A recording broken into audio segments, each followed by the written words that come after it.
نام دعا ہے، اور جو دعا دل سے نکلتی ہے وہ فوراً اثر کرتی ہے۔ صحیح بخاری میں واقعہ ہے، کتاب العلم کے تحت روایت ہے، اور تفصیل کے ساتھ امام احمد رحمہ اللہ نے مسند احمد میں اس روایت کو نقل کیا۔ حضرت عبداللہ بن عباس رضی اللہ تعالیٰ عنہ آپ صلی اللہ علیہ وسلم کے چچا زاد ہیں۔ یہ حضرت میمونہ رضی اللہ تعالیٰ عنہ کے ہاں رات کو ٹھہرے۔ ان کی عمر اس وقت بہت کم تھی، بعض روایات کے مطابق 11 سال، بعض کے مطابق 13 سال، بہت کم عمر کے یہ اس وقت بچے تھے۔ تو یہ رات کو اس لیے ٹھہرے کہ میں دیکھوں گا آپ صلی اللہ علیہ وسلم کے رات کا معمول کیا ہے۔ دعائیں وہ ہوتی ہیں جو دل سے نکلتی ہیں، دعا وہ نہیں ہوتی جو انسان دوسرے سے کہے مجھے اپنی دعاؤں میں یاد رکھو، میرے لیے دعا کرو۔ ایسا کام کر کے جائیں کہ اس کا دل آپ کے لیے دعا کرے، ایسی خدمت کر کے جائیں کہ وہ دامن پھیلائے اور آپ کو اپنی دعاؤں میں یاد رکھے۔ اس چیز کا نام دعا ہے، اور جو دعا دل سے نکلتی ہے وہ فوراً اثر کرتی ہے۔ صحیح بخاری میں واقعہ ہے، کتاب العلم کے تحت روایت ہے، اور تفصیل کے ساتھ امام احمد رحمہ اللہ نے مسند احمد میں اس روایت کو نقل کیا۔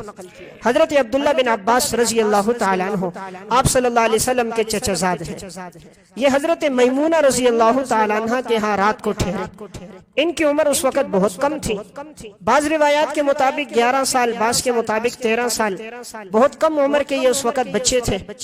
تو یہ رات کو اس لیے ٹھہرے کہ میں دیکھوں گا آپ صلی اللہ علیہ وسلم کے رات کا معمول کیا ہے، آپ رات کو اٹھتے ہیں تو کیا عمل کرتے ہیں۔ اب رسول اللہ صلی اللہ علیہ وسلم جب اٹھے ہیں رات کو تو حضرت عبداللہ ابن عباس نے آپ کے لیے پانی رکھا کہ آپ کو قضاء حاجت کی ضرورت ہوگی، آپ کو پانی فراہم کیا۔ آپ صلی اللہ علیہ وسلم فارغ ہوئے، آپ کو وضو کروایا، آپ کے لیے مصلی بچھایا۔ جب انہوں نے آپ کی اتنی خدمت کی تو آپ بڑے خوش ہو گئے کہ ایک چھوٹا سا بچہ رات کے اس اندھیرے میں اٹھتا ہے اور میری اتنی خدمت کرتا ہے۔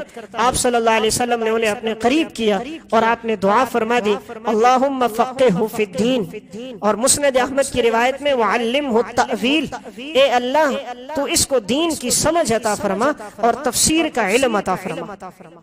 اے اللہ تو اسے دین کی سمجھ عطا فرما اور تفسیر کا علم عطا فرما۔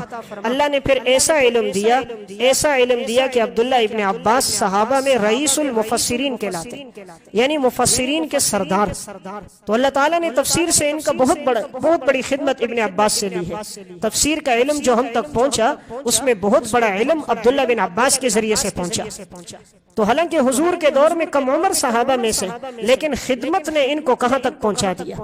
خدمت کی وجہ سے حضور کی دعا ملی اور اللہ نے دین کے ایسی سمجھ اور فہم عطا فرمائی کہ فقہ شافعی کے جو مسائل ہیں اور جو تفریعات ہیں ان کی بنیاد جو بنتی ہے عبداللہ ابن عباس کے اجتہادات بنتے، ان کے اجتہاد کی روشنی پر فقہ شافعی کی بنیاد کھڑی ہوتی ہے۔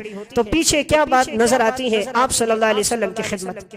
تو میں بات عرض کر رہا تھا، جب کوئی انسان کسی کی خدمت کرتا ہے تو اس کا دل اس کے لیے دعا کرتا ہے، اور جب دل دعا کرتا ہے تو دل سے نکلی ہوئی دعا فوراً اللہ کے ہاں قبول ہوتی ہے۔ ہر وہ کام جس میں کوئی دنیاوی اغراض نہ ہو، دنیاوی مقاصد نہ ہو، اس کے پیچھے دولت، پیسہ، یہ چیز نہ ہو، محض اللہ کی رضا ہو، تو وہ کام انسان کو بلندیوں پہ پہنچاتا ہے، وہ کام انسان کو عروج دلاتا ہے، وہ کام انسان کے لیے عزت کا ذریعہ بن جاتا ہے۔